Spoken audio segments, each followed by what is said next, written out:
Hoover Dam.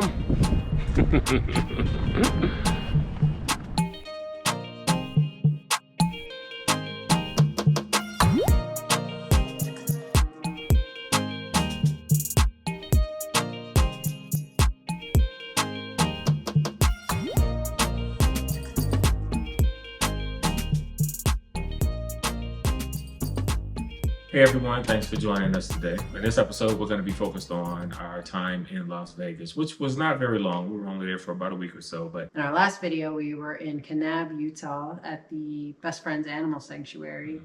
We drove to Vegas from there, and it was around a 3-hour drive. So we got to our Airbnb before we did anything else, and that was like late afternoon. It was fine. The days were in the hundreds the week we were there, and we had the fortunate parking spot that had a cover, which helped keep the car somewhat shaded during the high points of the day. we had been to Vegas a number of times, and we've always been huge fans of Vegas.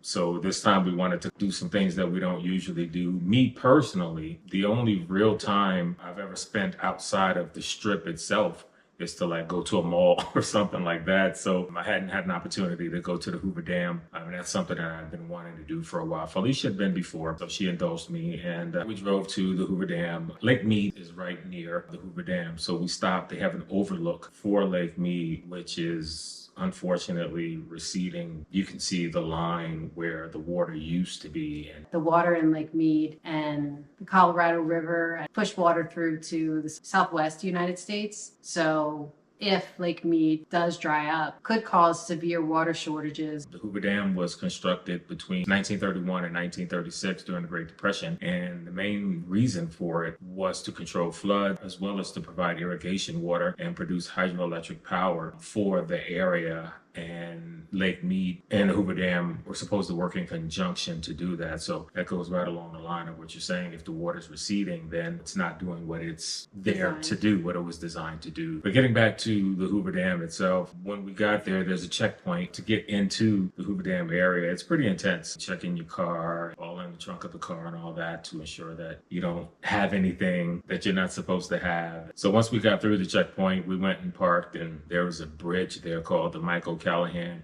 / Pat Tillman Memorial Bridge. So we were able to walk along the bridge and get really, really great views of the dam.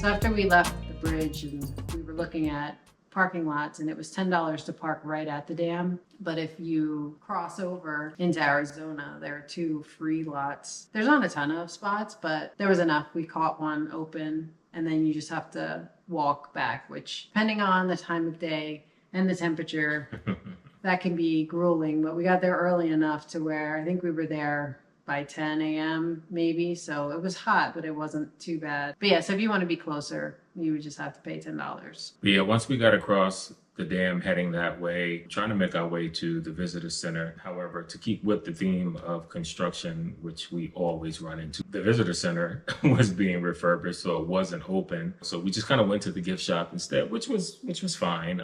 We weren't. It was air conditioned. Yes, it was, which was nice.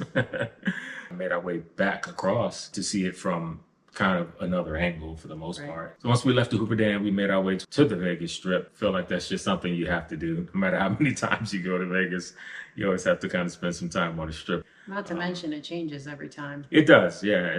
There's always a resort hotel being imploded and a new one coming up in its place. Not to mention all the sports teams that are there now, between the WNBA and NFL. The Raiders are now there, and they're about to start building a stadium to bring the Oakland A's into Vegas as well. So they added the Sphere since we were there last. So that was really the main draw for us.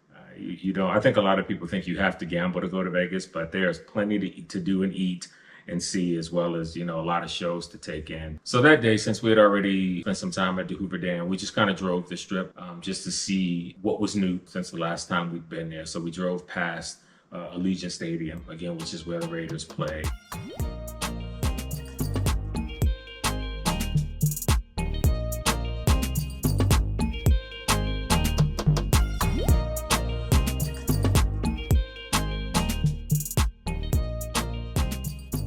drove the entire length of the strip just to see what was there. And we ended up going back, I think it was the next day, right? Or maybe a couple of days later. Pretty soon. And walked it. That day, we parked at Fashion Show Mall because they have free parking during their open hours or business hours. So we parked there and we walked. It was 109 degrees that day. So we did our best to kind of stay out of the heat, even though, again, we were walking the strip, but we tried to walk through as many of the resorts as we could to avoid being out in that heat. Yeah, so we walked to the Sphere, which unfortunately didn't have a lot of inside walkways. At least we couldn't find them. But then once we got there and took pictures, we were directed to an area inside so that we were able to weave our way through air conditioning back.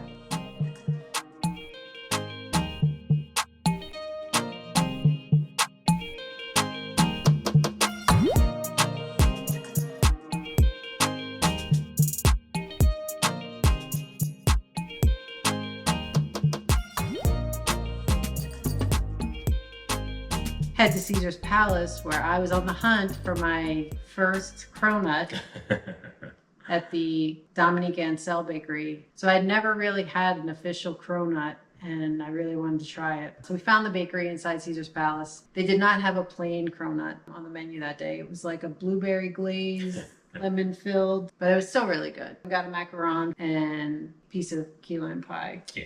That melted all over the place before we got back to our accommodation. But, you know, it was fine to scoop it up on the cardboard to try it. And so then we went to the Valley of Fire State Park. It's less than an hour from Vegas. It's like $10 per vehicle if you are driving a car that has Nevada plates.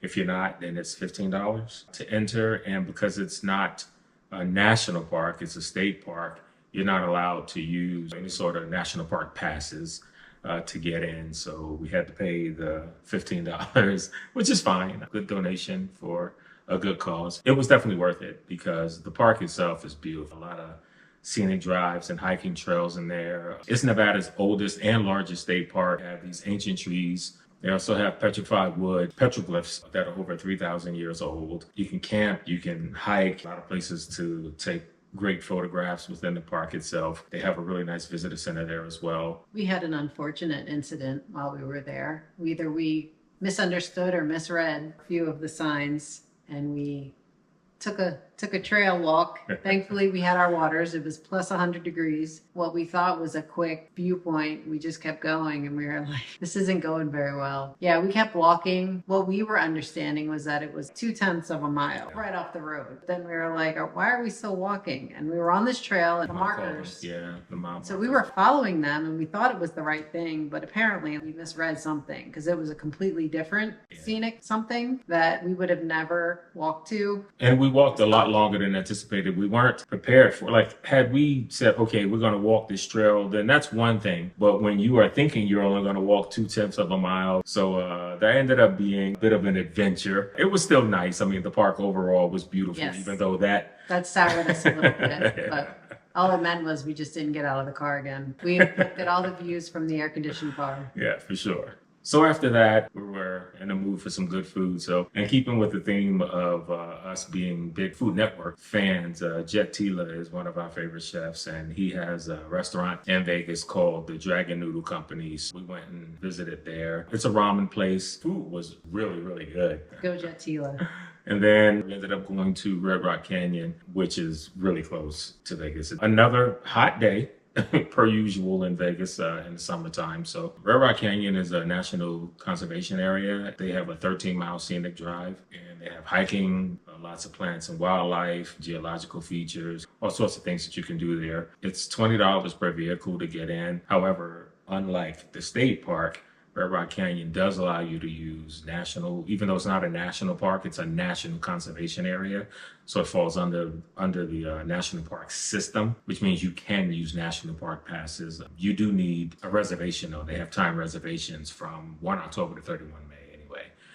Since we were there outside of that time frame, we didn't have to worry about that. It was quiet, not a lot of vehicles there, which was kind of surprised by. We almost felt like we had the entire park to ourselves. Not to mention, I was still kind of struggling with our recent loss. So being in a place like that and having that like peaceful moment of Yeah. reflective time kind of helped with our sadness.